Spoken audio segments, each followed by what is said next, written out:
O objetivo da live de hoje é a gente falar um pouquinho sobre intolerância à lactose e alergia à proteína do leite, que são coisas diferentes. Então eu quero que vocês entendam de uma vez por todas o que acontece. Porque há muita confusão sobre esse assunto, embora seja um tema já, vamos colocar assim, já muito falado, muito discutido. Eu tenho intolerância à lactose, muita gente tem e tudo mais, mas ainda assim existe muita confusão sobre esse assunto. Então hoje a gente vai esclarecer tudo sobre o leite. O que é intolerância à lactose? O que é alergia à proteína do leite? Quais são os sinais e sintomas? Como que faz o diagnóstico? O que eu posso perceber no meu corpo que pode dar indício se eu tenho algum problema com o leite ou não? Então, assim, do que o leite é composto, né? Então, o leite, ele é um produto da glândula mamária da vaca, que foi feito para a vaca e não para nós humanos, certo? Assim como o leite da mãe, né, vem para amamentar aquela criança quando nasce, e aquele leite ele vai oferecer todos os nutrientes que aquele bebê precisa para poder se desenvolver. Muito importante o leite da mãe para o desenvolvimento de uma boa microbiota, de bactérias saudáveis ali no intestino do bebê. Como o leite da mãe, do aleitamento materno, ele é composto também de carboidratos, proteínas, gorduras, o leite da vaca também. Só que existe uma grande diferença quando a gente vê na composição, comparando, né, o leite materno com o leite da vaca. O leite materno, ele tem uma caseína, que é uma proteína, que é uma das partes do leite, né, que é a parte proteica, que ela é compatível com o bebê, certo? Porque a natureza é perfeita, então ela já produz aquela caseína, que é uma caseína que o bebê consegue digerir facilmente. O leite da vaca, ele tem uma caseína diferente do leite materno. E aí, por isso que muitas pessoas acabam apresentando algum desequilíbrio ao consumir leite, não só pela questão da lactose, mas pela questão da caseína, da lactoglobulina, da lactoalbumina, que são proteínas que nós, seres humanos, temos sim uma dificuldade de quebrar, de digerir. E aí, quando a gente pensa em alguém que tem já algum problema gastrointestinal, que está sofrendo com processo de má digestão, que está com gases, com distensão abdominal, que está com o intestino preso, que está com o intestino solto demais, a gente precisa sim investigar e fazer até a experiência, né? De como esse corpo vai ficar sem o leite, sem queijo, sem alimentos que tenham, né, essas proteínas e também a lactose, para ver se vai restaurar esse processo de digestão, se aquele alimento pode estar ali comprometendo e envolvido naqueles sinais e sintomas daquela pessoa. Então, o leite, ele é um alimento que é composto de carboidrato. E qual que é o carboidrato do leite? É a lactose. Então, a famosa lactose que todo mundo fala, o que ela é? Ela é um açúcar, tá? É um açúcar de duas moléculas, de glicose e de galactose. E para a gente poder digerir, absorver esse açúcar e ele não ficar fermentando dentro do nosso intestino, a gente precisa quebrar esse açúcar. Então, ele é um açúcar de duas bolinhas que eu preciso quebrar. Quebrar nada mais é do que digerir. Quando eu consumo um alimento que eu não consigo digerir, que eu não consigo quebrar, seja pela ausência da enzima digestiva, a gente vai ver um pouco das causas aqui da intolerância à lactose, a maioria das pessoas que têm intolerância à lactose tem porque não produzem mais essa enzima lactase. E por que eu falei que isso é algo comum?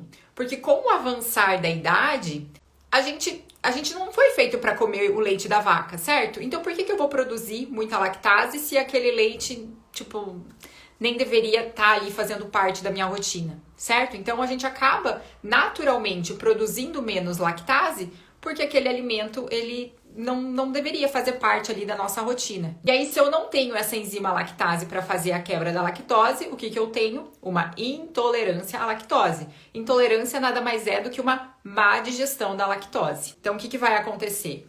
Toda vez que chega essa lactose e eu não tenho a enzima que vai fazer a quebra, essa lactose vai ficar ali, aquelas duas bolinhas vão ficar rodando ali no meu intestino, e vai gerar esse processo de fermentação, porque as bactérias intestinais vão acabar se alimentando daquele açúcar que você não absorveu, elas vão fermentar e vão produzir uma quantidade maior de ácidos ali, né? Então você vai ter gases, vai ter distensão, as fezes podem ficar mais ácidas também por conta disso. Aí nós temos a fração proteica, que no caso seria a caseína, a lactoglobulina e lactoalbumina, e a gente tem a gordura do leite, que nada mais é do que a nata, do que a manteiga, que é a parte dos ácidos graxos ali, a gordura do leite. E tem pessoas que podem desenvolver também um problema então com a proteína do leite, que seriam essas outras proteínas que eu coloquei aí.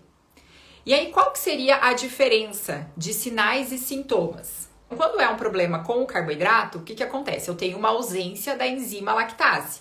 Então, eu não consigo digerir aquela lactose. O que eu posso apresentar? Gases, distensão, náuseas, as fezes podem ficar mais ácidas. Então, quando eu pego um coprológico funcional, que é um exame de fezes que eu gosto bastante de solicitar, para ver a função digestiva daquela pessoa, o que ela está conseguindo digerir ou não, se tem um pH mais ácido, um pH de 6, 5,5, a gente vai possivelmente, né, já pensar que existe, né, uma intolerância à lactose se a pessoa consome alimentos lácteos e ela apresenta essas fezes mais ácidas, ou mesmo uma disbiose, tá? Porque toda vez que eu tenho as fezes mais ácidas, isso mostra que está tendo um processo aí de fermentação. Posso ter diarreia? Pode ter, mas não necessariamente. A gente vê que a diarreia, ela é mais comum na criança. Então, uma criança que já tem uma intolerância à lactose já desde mais novinha, ela vai ter mais diarreia. O adulto, só se ele comer uma quantidade muito grande de lactose para ele chegar a ter diarreia. Muitas vezes, se ele comer uma quantidade pequena, ele não vai ter diarreia, ele vai ter gases e distensão abdominal. Vai ficar ali e com gases geralmente fedidos, tá? Com gases mais fétidos. Pode ter constipação também, então às vezes as pessoas acham que só quem tem intolerância à lactose vai ter diarreia, que vai ter que ir correndo para o banheiro. Não, muitas vezes pode ser sim também um processo de constipação se instalar por conta de uma intolerância à lactose. Vai ter uma alteração no formato das fezes, então não necessariamente a pessoa vai ter aquele intestino mega preso ou mega diarreico, mas ela vai ter as fezes ou mais moles ou mais endurecidas, tá? Isso pode acontecer também. E o fato de você ter uma intolerância à lactose, então vamos lá, se você tem uma intolerância e você fica consumindo aquele alimento que você tem intolerância, isso pode gerar desbiose no longo prazo? Com toda certeza, tá? Não tem nem como negar isso, porque o que acontece? Você tá ali deixando sobrar fragmento de alimento mal digerido no seu intestino.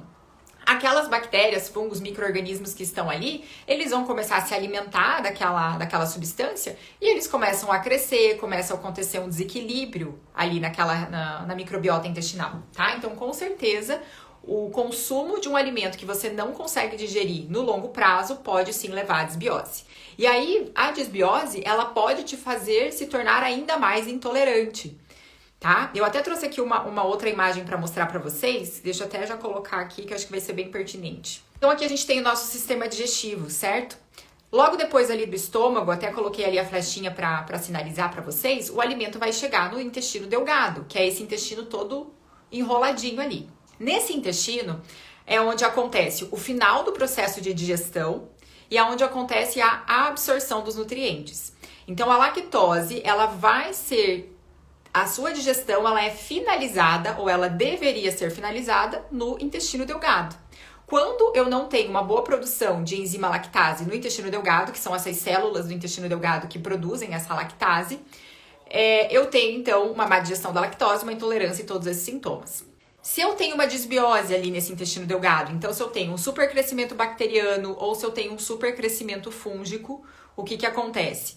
Eu vou ter uma piora dessa digestão da lactose, porque às vezes a pessoa até produz um pouquinho, ela até conseguiria tolerar um pouco, mas se ela tá com processo de desbiose, aí sim que o negócio zica total.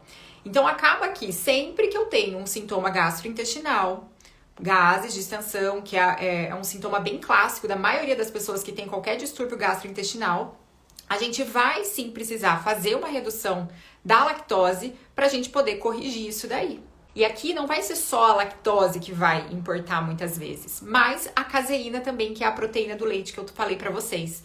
Porque a caseína, ela é uma proteína grandona, né? A caseína da vaca. E essa caseína, nós seres humanos temos uma dificuldade de quebrar.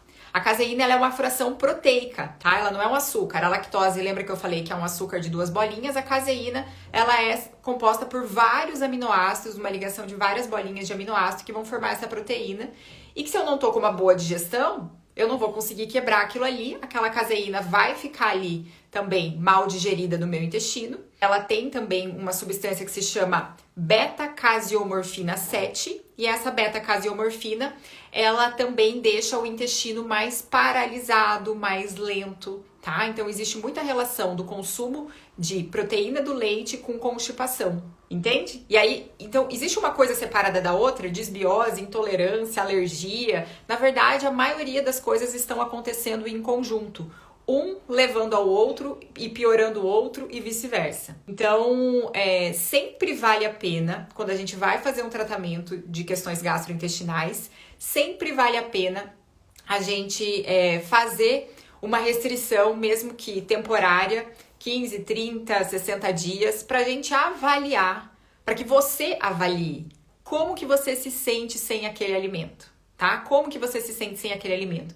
Talvez você se surpreenda e fala, nossa, realmente agora eu pude identificar que aquele alimento estava gerando sintomas, né? Sintomas em mim.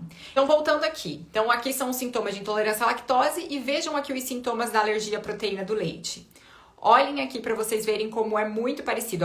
A maior diferença que existe, na verdade, é que na intolerância à lactose eu tenho uma dificuldade de quebrar o açúcar do leite. Aqui na alergia à proteína do leite é uma reação do sistema imunológico. Então, na intolerância à lactose eu não tenho o sistema imune envolvido, é só uma questão de enzimas. E aqui na alergia à proteína do leite eu tenho o envolvimento do meu sistema imunológico. As células de defesa do teu corpo vão detectar aquela proteína como algo ruim para você. E aí, toda vez que ela detecta aquela proteína que está chegando ali, ela vai ativar, né? Os anticorpos vão ser produzidos, gerando processos inflamatórios. Então aqui, qual que seria basicamente a diferença? Além de todos esses sintomas gastrointestinais que podem acontecer, da mesma forma que a intolerância à lactose, eu posso ter reações cutâneas, então dermatite, acne, rinite, sinusite, outras ites, tá? E até a questão das doenças autoimunes podem também ter uma relação com essa questão de alergias alimentares. Nós podemos manifestar dois tipos de sensibilidade alimentar, de alergia alimentar à proteína do leite. A gente tem a alergia mediada por IgE, que é a alergia do tipo 1, onde a pessoa vai consumir aquele alimento, ela vai ter reações mais imediatas. Um grande exemplo disso é a alergia à proteína do leite que se dá nas crianças. Então ela não pode nem com traços, nem com contaminação cruzada. Se o adulto comer o leite, se a mãe tomar o leite, isso passa pro bebê, então até a mãe precisa fazer a restrição. No adulto, que eu tô falando aqui principalmente para adulto, que eu não atendo crianças, né?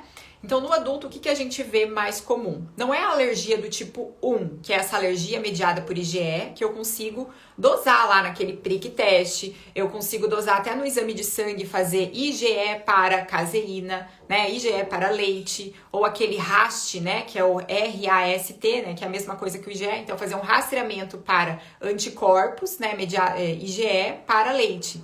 Se vem positivo, a gente já sabe que tem essa alergia do tipo 1, e nesse caso a pessoa não pode nem passar perto, tipo, nem com contaminação, que ela vai ter reação. Mas a maioria das pessoas podem desenvolver uma alergia do tipo 4, que é a alergia mediada por IgG, ou por outros mecanismos. Então, o que acontece? Como que é essa reação? É uma reação mais tardia. O que isso significa? Que você pode consumir o alimento hoje, mas não necessariamente ter sintomas hoje. Você pode ter sintomas amanhã, depois de amanhã. E quais são esses sintomas que estão relacionados a essa alergia tardia ou hipersensibilidade alimentar? Eu posso ter rinite, sinusite, dor de cabeça, eu posso ter dermatite, eu posso ter acne, eu posso ter também desconfortos gastrointestinais, da mesma forma, eu posso ter gases, distensão. Então, isso é mais comum. Isso acontece principalmente porque essas alergias tardias, pelo excesso de consumo, por um intestino que está com desbiose, que vai gerando processos inflamatórios, aquela mucosazinha do intestino que eu sempre explico para vocês, que deveria ter as células todas juntinhas, coladinhas, né, uma nas outras, elas começam a ficar com buraquinhos entre as células, e aí aquela caseína, que é uma proteína de difícil digestão, chega aqui no intestino mal digerida e entra para dentro do sangue, gerando processos inflamatórios, ativando esse sistema imunológico que vai gerar processos inflamatórios ali para te defender daquela substância que chegou ali. E aí, qual que é a relação disso com doenças autoimunes? Na doença autoimune, a gente já sabe que existe sim um quadro de permeabilidade intestinal. Então, existe esse quadro de permeabilidade que está hiperativando as células do sistema imune, porque essas células elas estão logo abaixo ali da tua barreira intestinal. E aí essas proteínas, como glúten, caseína, elas entram para dentro ali por essa barreira intestinal que está permeável, que está porosa, ativando ainda mais o sistema imunológico, deixando essa doença ainda mais ativa, né? Então, quando a gente tem uma doença autoimune, a gente precisa sim cuidar da ingestão de leite, glúten e tudo mais, porque são alimentos gatilhos para você, né, ficar ali sempre alimentando aquela doença, colocando lenha na fogueira, digamos assim. Então, para eu silenciar isso, eu preciso reduzir esses alimentos da minha dieta. Então, a pessoa ela pode ter ao mesmo tempo intolerância à lactose e uma sensibilidade à proteína do leite? Pode, tá? Não é algo incomum. A pessoa pode ter esse mesmo problema.